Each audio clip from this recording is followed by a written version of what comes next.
everyone, and welcome to this episode of Retro-Aero's Hangar Hangout. I am your host, Check Pilot Dale. This episode is brought to you by Tailwheel Academy. If you're in the need to learn the skills to staying alive while flying, a spin endorsement, tailwheel endorsement, or need a tailwheel ferry somewhere within the United States, call 1-888-TWA Pilot. This is also brought to you by AME Dillon Caldwell with offices in Pompano Beach and Naples. Please visit aviatorsclinic.com for your aviation medical needs. And if you are interested in sponsoring Retro-Aero's Hangar Hangout, please email us at aviators@retroaero.com. Let me introduce our guests tonight. First, we have Ziva. Say hello, Ziva. Hello, everybody. Hi. We have Steve David. Hi, guys. And Hi, we Steve. have Wild Thing. I love that name for Zoom. Say hello. There you go. Jeff Weirs. How's it going? Jeff Weirs has joined us here. Thanks for joining us, guys. All right, everybody. I'm going to start with Ziva, then Steven, then Jeff. Tell us, what was the last airplane you flew? Ziva. All right. Well, right now, I'm not talking about my flights. I'm talking more about who I am. I am FAA safety lead representative with FISDO 19 all the time. And I'm Wings Pro. And I have a lot of activities getting done lately for pilots, and I'm interested to invite everybody, which can get a lot of knowledge from that. I'm an ATP pilot and many kind of planes, currently working as a pilot. And now, introducing Steve David. Pleasure to be with you, Dale. And I fly a Cessna 182, a T-182 2018 model. Excellent. All right, Jeff. Tell us what you flew last. L-23 Super Planet Glider. Very cool. I've got about, I think, 0.4 in a Planet. That's excellent. Very good. All right. So now we're going to go back. Ziva, you told us a little bit about yourself. Steve, tell us a little bit about yourself as well. I'm just a business pilot for my own use and the advanced ground instructor for American Flyers at their Pompano location. So once a month for 3 days, I get to work with young students on the way up that are going on to the airlines. Excellent. Jeff, tell us a little bit about yourself. Retired air traffic controller. I did 33 years in the center option. I'm building a Vans RV-8 now. That's part of what's in the background. Oh. And otherwise, just doing that and building boats and keeping busier now than when I worked for a living. That's fun. Retirement is great as long as you keep busy. Keeps you young. Not a worry. I like it. All right, everyone, thanks for joining us. So we're going to move on to our aviation first and class. Has anybody here done something for the first time in aviation, or any congratulations, done something different? Anything you guys want to share? Not yet. Not yet. Steve? No? No, I haven't. Last time I flew was about 3 weeks ago. Last time I was in Florida. Just did some pattern work and knocked the rust off. Gotcha. Ziva, when's the last time you flew? I can't talk about it, but long ago, something personal happened to me. I lost a friend in aviation and I couldn't be captain anymore. Understood. Yeah. All right. So now we're going to talk about our aha moment. As a reminder, and for those of you that might be joining us for the first time, our aha moment is simply something that we've learned in aviation that caused the light bulb to go off, that caused us to say, oh, aha. It doesn't have to be deep and significant.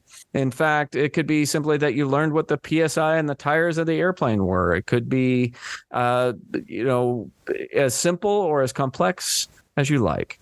So it's just an aha moment. For those of us that go to Hangar Hangouts every month, we got to come up with something new every month. For those that are joining us just for the first time, you have your entire career to pick from. So I started with Ziva last time, so I'm going to start with Jeff this time. Jeff, what is your aha moment? Lucky me. Angle of attack.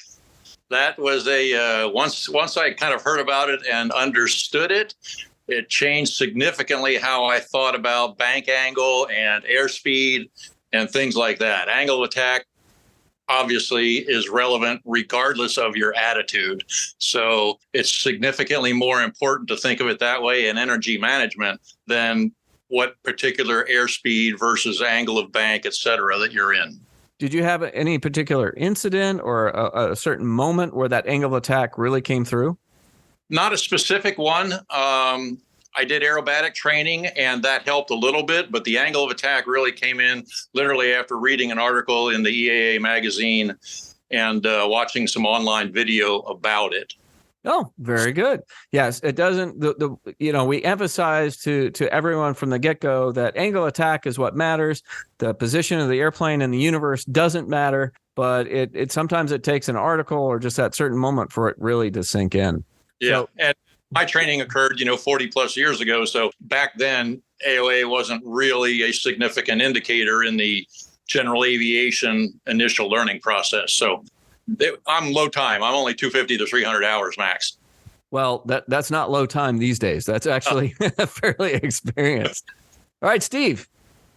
Yeah, it was, we always talk about follow your checklist, and you get worried about getting rusty after 3 weeks not buying. But as long as you follow the checklist, your performance numbers, everything worked out just fine. I think my last landing, I did a short approach and nailed it, but it was knowing those numbers and being repetitive and doing those right. So for anyone that hasn't had a chance to fly for a while, you're not going to fly the numbers, you're going to do just fine. And that was really my aha moment, is that it came back very quick by following those numbers. I always like to joke that we live in Florida. That means airplanes and pilots get rusty very fast. Yeah. And so that creates a threat. And we always want to try to figure out how to mitigate that threat. And we have barriers such as checklists, following your procedures, doing the same thing you do every time. Steve, do you have a ritual you do before every flight? Is there something you do every single time before you fly to get you in that mode so that you don't make the mistakes or to knock the rust off? I do. It's turn off the outside world. So no cell phones, no radio, nothing for 30 minutes before the flight. If anybody's going with me, they're outside the hangar while I'm doing the pre-flight. I don't talk to anybody when I'm doing my pre-flight.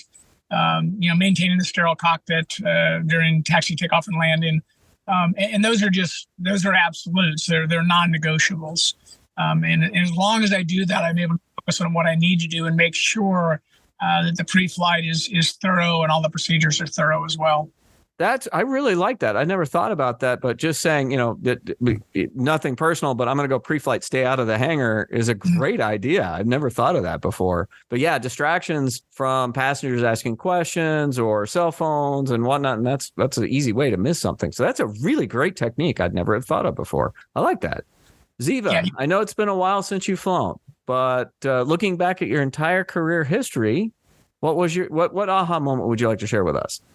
Well, I will go with what Stephen mentioned about the checklist, and I'm talking about the importance of the out of the plane checklist before you getting in. I mean, inside, we're all doing it like robots, but outside, sometimes we do not pay attention to tiny things like small screw, which is loose, to the pin, which got released from that. And I remember I did on Cessna 402, walk around and checking with my chief pilot. It was part 135, and the chief pilot walked with me and showed me all the list. And then while I was attempt to land, my nose gear collapsed. And while I was landing. And as I found out, the pin came out and the bob got released. Why? Because one of us probably was busy talking with the other one. So the same day like you do in your big airplane, and you go, and if somebody will interrupt you in the middle of the checklist, you will have by law to go again and do all the checklist again. Here, it's not a social conversation. And when you walk around the plane, just pay attention to that. Continue doing one by one by one, and nobody should interrupt you on any stage. And that's what I want to talk about.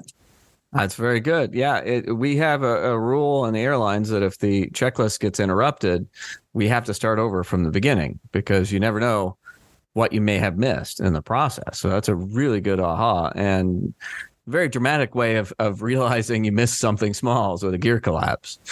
So, all right. So thank you very much, everyone, for sharing your aha. So next we're going to move on, and we're going to talk a little bit about a recent incident that occurred here in Pompano. Normally, I will read a safety review from Catherine's report. For those that aren't aware, just recently, a Broward County fire and rescue helicopter had a tragic event just short of the airport. From the video, it just happened today. In fact, it happened at 8:45 in the morning of the recording of this podcast. And from the video, what we can see is that it does appear that the helicopter had a fire on board, and they were attempting to make it back to the airport when the boom catastrophically failed. If those aren't familiar with helicopters, the boom is a part that contains the rotor, which gives the pilot control of the aircraft. If that fails, then gyroscopic precession and everything else basically makes the helicopter almost uncontrollable. I don't know a whole lot about helicopters, but what's interesting about this incident, we don't know a whole lot about it, but it is interesting to note when an airplane's on fire, it is a critical event and it needs to be handled very quickly. If we don't put out the fire right at the beginning, then we need to get the airplane on the ground as fast as we can. And fortunately, there were some survivors in the incident today, but it made my aha moment to share with everyone is to remember just how important reviewing our emergency procedures are, remembering that if we have an engine fire procedure, that we review that procedure so that we know we can get that, and do what we need to do to get that fire put out right away. So let me ask the group, have you guys ever had any kind of engine fire or any kind of issue on an aircraft that was similar to that? Probably not, right? Actually, way back in 1976, my Cherokee 6, leaving Bimini, lost power at about 2,000 feet. And Cherokee 6s are, sleds, so it wasn't going to come back to Bimini. But South Bimini had a runway that then was about 1,500 feet, and the winds were good that I could actually make it there. So that was one of those. You have to know, the performance characteristics of your plane, altitude, what is your glide ratio, can you make it? So only happened one time, and it worked after I landed. It was basically the fuel selector was bad. Fixed that, came back to the U.S., but, that goes, way back. One question, Dale, if the chopper, once it caught fire and they were trying to make it back to Pompano, one wonders, and of course, none of us were in the cockpit, if there might have been a safe place to land right away rather than trying to make it back to the home airport. And I guess we'll know that later. That's true. At first, there was a question whether or not they knew there was a fire. And then apparently someone pulled the live ATC tapes. And from what they were saying is they were aware that there was a fire. And one of the questions we talked about today is, do you try to make it back to the airport or do you put it down on the ground before the airport? And a lot of it depends on the severity of the fire. They may not have been aware of just how severe that fire was on board the helicopter, and they were thinking they could at least get it back to the airport property where there'd be less chance of any kind of harm to anyone on the ground. Sure. I think they were doing their best to get back to airport property, and unfortunately, the thing just did not hold together. With a helicopter, I'm not a helicopter pilot. You look at the video and go, man, they should have just put it on the ground right away. Fire is one of those things where you don't want to delay getting onto the ground, at least in an airplane. If you can get the fire out, that's great. But as private pilots, we always practice, okay, I have an engine fire, I'm doing an emergency descent, and I'm going to put the airplane on the ground. As soon as the fire goes out, I then go back to an engine failure procedure. But I don't know enough about helicopters to comment other than to say that at least in airplanes, if that engine's on fire and we can't put that fire out, we put it on the ground as soon as we possibly can, anywhere we can. We don't try to stretch our glide or try to glide the airplane. From incidents and accidents that I've read about in the past where fire consumes, you've got this fume, you've got the smoke, and eventually there's a mechanical fire, and continue to a safe spot. So find the safest spot you can, get the fire out, and get the airplane on the ground. I don't know what these guys knew exactly, and my guess is the pilot was doing their best to get to a safe zone so that there wouldn't be any harm to people or folks on the ground. Yeah, get home like this will kill you every time, though. That is true. And sometimes, the airport, he was so close to the airport. In fact, when we saw the smoke, we just finished doing a tailwheel endorsement and walked out of the hangar and saw the smoke, and I thought it was on the airport property. When I saw it, I thought it was at Dar. Just to the west part of the airport property. And in fact, we jumped into the golf cart and ran over there to see if we could help, and then realized it wasn't actually on the property, on the airport. He was very close to the airport. He almost made it back to the airport. He or she almost got us back there. So I'm sure that's what that's what their thought process was. Sure. All right. Once again, thank you everyone for joining us today. I appreciate it. And that is that. Don't forget your